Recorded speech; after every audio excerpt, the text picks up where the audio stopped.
Hello সবাইকে, good morning. আজকে ভিডিওটা শুরু করলাম মায়ের দর্শন দিয়ে। যেহেতু বাসন্তী পুজো চলছে, তো বাড়ির পাশে একটা বাড়িতে পুজো হয়। তো এখন রোজ মাকে দর্শন করেই যাওয়া আসা চলবে। তো হাঁটতে হাঁটতে যাচ্ছিলাম অফিসে, আর যে পরিমাণ রোদ উঠেছে, ছাতা মাথায় না নিয়ে কোনোভাবে বেরোনো যায় না। তো অফিসে এসে খানিকটা সময় বসে আছিলাম, কারণ অনেকটা টায়ার্ড লাগছিল। কিন্তু বাড়ি থেকে আজকে কিছুই খেয়ে আসিনি, তাই খুব জোরে খিদে পেয়ে গেছিলো। আর কী খাবো ভাবতে ভাবতে নজরে পড়লো বিস্কিটটা। তো বিস্কিটটা দিয়েই সকালের খাবারটা সারলাম। তারপর লাঞ্চ টাঞ্চ সেরে ক্যাম্পাকোলা খাওয়ার খুব একটা ক্রেভিংস হচ্ছিল, তো এটাই খেলাম। এখন তো এটা ট্রেন্ডিংয়ে চলছে, আর বেশ মজাও লাগে খেতে। তো তারপর কাজ বাজ সেরে ফিরছিলাম বাড়িতে, পৌঁছে গেলাম বাড়ির সামনে। আর গাড়ি থেকে নেমে দেখলাম এই লাইটিংগুলো, আর লাইটিংগুলি দেখে তো মনটা বেশ আনন্দই লাগছিল।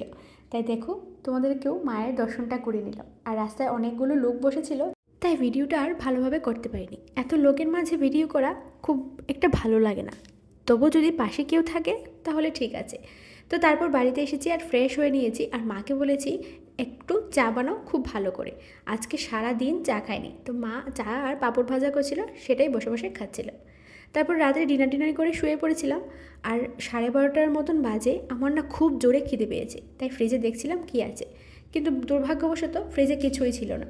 তো মাতাবাড়ি দুটো প্যারা ছিল, সেটাই খেলাম। তো দেখতেই পাচ্ছ কয়টা বাজে। তো চলো, দেখা হচ্ছে অন্য ভিডিওতে। Ta-ta, by.